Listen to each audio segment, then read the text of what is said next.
రమేష్ చుక్క రమేష్ కదా. కార్యకర్తలపై దౌర్జన్యం, టీఆర్ఎస్ కార్యకర్తలపై దౌర్జన్యం.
రమేష్ అనే బాధితుడు, ఇందిరమ్మ ఇళ్ళ బాధితుడు, నిన్న చల్వాయి సమాచారాలు అనే గ్రూపులో చల్వాయి గ్రామానికి చెందినటువంటి వాడు, ములుగు జిల్లా గోవిందరావుపేట మండలం చల్వాయి గ్రామానికి చెందినటువంటి పిల్లవాడు చుక్క రమేష్. 24 సంవత్సరాలు ఉంటాయి.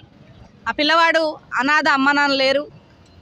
నాకు ఇందిరమ్మ ఇల్లు ఎందుకు రాదు, నేను అర్హుణ్ణి కదా అని చెప్పేసి చల్వాయి సమాచారాలలో తన బాధను ప్రశ్నించడం జరిగింది. ప్రశ్నించినటువంటి తరుణంలో కాంగ్రెస్ నాయకుల ఆదేశాల మేరకు అందులో మంత్రి సీతమ్మను ప్రశ్నించిండు, లోకల్ ఉన్నటువంటి వాళ్ళని ప్రశ్నించిండు. మనకు మాయమాటలు చెప్పి ఓట్లేయించుకున్నటువంటి సీతమ్మ, ధనసరి అనసూయ ఎందుకు అర్హులైనటువంటి వాళ్ళకి పని చేయట్లేదు అని చెప్పేసి ఆ పిల్లవాడు ప్రశ్నించడం జరిగింది. ప్రశ్నించినటువంటి తరుణంలో కాంగ్రెస్ నాయకులు మంత్రిని ప్రశ్నిస్తారా అనే ఉద్దేశంతోని ఆ పిల్లవాడిని బెదిరింపులకు గురి చేయడం, అలాగే ఆ పిల్లవాడితోని కాంగ్రెస్ కండవ కప్పుకున్నటువంటి కొంతమంది పోలీసు అధికారులు, కండవ కప్పుకున్నటువంటి కార్యకర్తల్లాగా పనిచేసేటువంటి వాళ్ళని ఇంటికి పంపడం, వాళ్ళతో బెదిరింపులకు గురి చేయడం. ఎవరైతే 2 కానిస్టేబుల్స్ వెళ్ళిండ్రో వాళ్ళ మీద కూడా ఖచ్చితంగా ఎటువంటి కంప్లైంట్ రేజ్ అయితే మీరు వెళ్ళిండ్రు, ఆ పిల్లవాడి దగ్గర నుంచి మొబైల్ గుంజుకోవడం, ఆ పిల్లవాడిని రకరకాలుగా వేధింపులకు గురి చేయడం జరిగింది.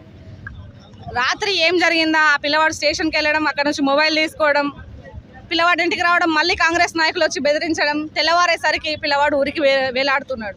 ఎవరైనా చంపి వేలాడేసి వెళ్ళిండ్రా? పిల్లవాడంతటా పిల్లవాడు మనస్తాపానికి గురై చనిపోయిండ్రా? ఆ విషయాలు తెలియాల్సిన అవసరం ఉన్నది. అలాగే ఈ పిల్లవాడి మృతికి కారణమైనటువంటి వాళ్ళని ఎవరైతే బెదిరించిండ్రో ప్రశ్నించడం ఈ ప్రజాస్వామ్యంలో తప్ప?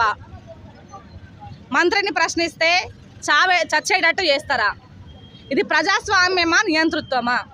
ధనసరి అనసూయ, నువ్వు ఒక ఆదివాసీ బిడ్డవు, నీకు కూడా ఒక కొడుకున్నాడు. నీ కొడుకు వయసునంత కొడుకు ఊరేసుకొని చనిపోయిండు. కారణం ఎవరు అంటే నువ్వే.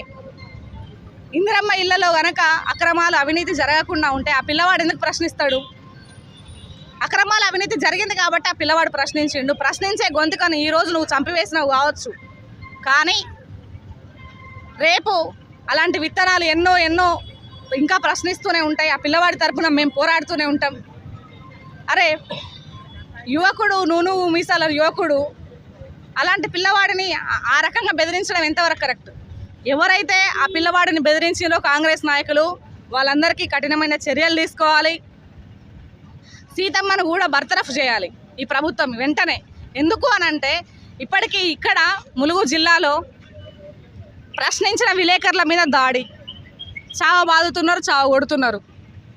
బీఆర్ఎస్ కార్యకర్తలను కూడా వాళ్ళు ప్రశ్నిస్తే వాళ్ళ మీద కేసులు, వాళ్ళ ఇళ్ళ మీద దాడులు.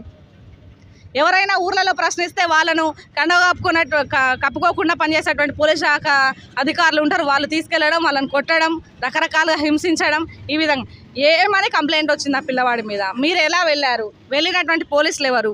వాళ్ళ మీద కూడా ఖచ్చితంగా చర్యలు తీసుకోవాలి.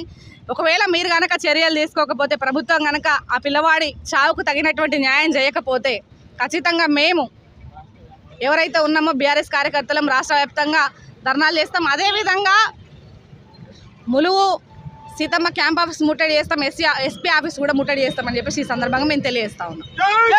చుక్కా రమేష్ మృతికి చుక్కా రమేష్ మృతికి చుక్కా రమేష్ మృతికి చుక్కా రమేష్ మృతికి కాంగ్రెస్ గుండాలు కాంగ్రెస్ గుండాలు కాంగ్రెస్ గుండాలు కాంగ్రెస్ గుండాలు కాంగ్రెస్ గుండాలు కాంగ్రెస్ గుండాలు చుక్కా రమేష్ మృతికి చుక్కా రమేష్ మృతికి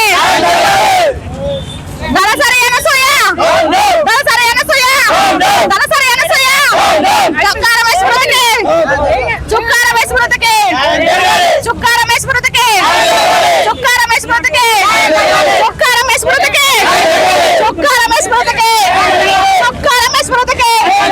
చుక్కా రమేష్ మృతికి చుక్కా రమేష్ మృతికి చుక్కా రమేష్ మృతికి చుక్కా రమేష్ మృతికి చుక్కా రమేష్ మృతికి చుక్కా రమేష్ మృతికి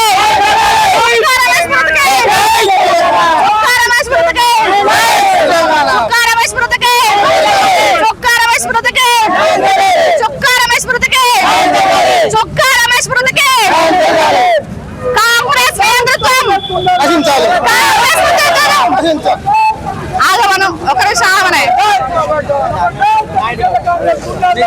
కాంగ్రెస్ నియంతృత్వం కాంగ్రెస్ నియంతృత్వం కాంగ్రెస్ నియంతృత్వం కాంగ్రెస్ నియంతృత్వం కాంగ్రెస్ నియంతృత్వం కాంగ్రెస్ నియంతృత్వం కాంగ్రెస్ నియంతృత్వం కాంగ్రెస్ నియంతృత్వం ప్రజాస్వామ్యాన్ని ప్రజాస్వామ్యాన్ని ప్రజాస్వామ్యాన్ని ప్రజాస్వామ్యాన్ని ప్రజాస్వామ్యాన్ని ప్రజాస్వామ్యాన్ని ప్రజాస్వామ్యాన్ని ప్రజాస్వామ్యాన్ని ప్రజాస్వామ్యాన్ని ప్రజాస్వామ్యాన్ని ప్రజాస్వామ్యాన్ని ప్రజాస్వామ్యాన్ని కాపాడాలి కాపాడాలి కాపాడాలి కాపాడాలి కాపాడాలి కాపాడాలి కాపాడాలి కాపాడాలి కాపాడాలి కాపాడాలి కాపాడాలి కాపాడాలి. విదేశాల్లో ఉన్నత విద్యను చదువుకోవాలని అనుకుంటున్నారా? అయితే వెంటనే ఫ్లైగ్రాడ్ ఓవర్సీస్ ఎడ్యుకేషన్ కన్సల్టెన్సీని సంప్రదించండి. మీ విదేశీ కలలను సాకారం చేసుకోండి. ఫ్లైగ్రాడ్